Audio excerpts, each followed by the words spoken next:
Let's talk a little bit about your single Breakeven. We make some items about certain songs as well. Breakeven. When exactly did that song came to your mind? It was just one of those. Yeah, it was one of the last songs possibly to come onto the album. That and Talk You Down.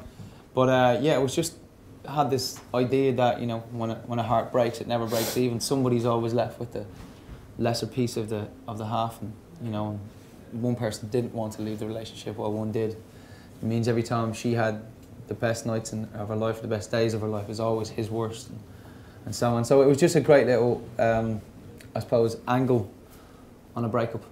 Okay. Because everybody writes about, you can write about the same thing a million times, but I feel it's our angle on it, or any other band's it's angle looking on at it, how you the same thing in a different way, so that somebody else, it might resonate in them different. It's a topic that has come up over and over again in songwriting, but I just think when a heart breaks, it doesn't break even. Was like, wow, how come nobody said this way before we went with it. Yeah. Who wrote the song?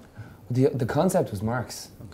Concept for Breakeven was that, but he'd come in and go, here's the concept, and then we all just like, okay, her best days will be some of my worst. She finally met a man and put her first. So you're trying to go on the, the opposites of, this guy has a really grey, dark life now, while hers is just happy and romantic, and she's getting married, and that's the worst day of his life because it's the happiest day of hers. And you just start writing these, put a bubble around Breakeven, and then just start going off on all these different scenarios, and then you come up with this stream of consciousness that tells your own story, leading up to that Breakeven as a punchline, Yeah, it's sort of like a balance. When one has a lot of happiness, the other one sings like exactly sings like a stone. Yeah, and I guess all of you experience something like that. Yeah, absolutely. Yeah. Absolutely. So when you're on the stage, do you feel the same about it, or? Yeah, sometimes when I'm playing Breakeven, I don't quite feel that way. I think a song like The End Where I Begin, I would, but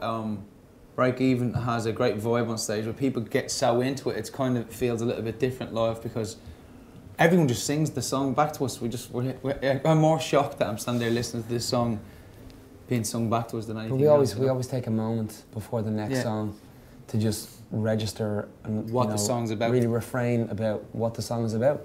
Because these songs, you listen to the album, these songs are the past when you listen to the album because it's a piece in time captured. Yeah. But when you're seeing it live, you're in the present. You're living this song right now.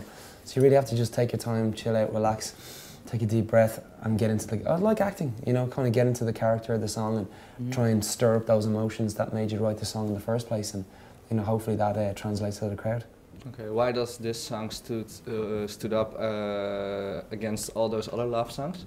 I think because it resonates in everybody. If you're both sides of the coin, it doesn't just appeal to the people who have had heartbreak. Yeah. The people who have left people who, like let's say if a girl left a guy and the guy was really in love, the girl still feels for him, but she just wasn't maybe in love. But you've got this both sides of the coin scenario that everybody seems to join together on the relation of the song. It's a universal theme that everybody knows because everyone has had that feeling,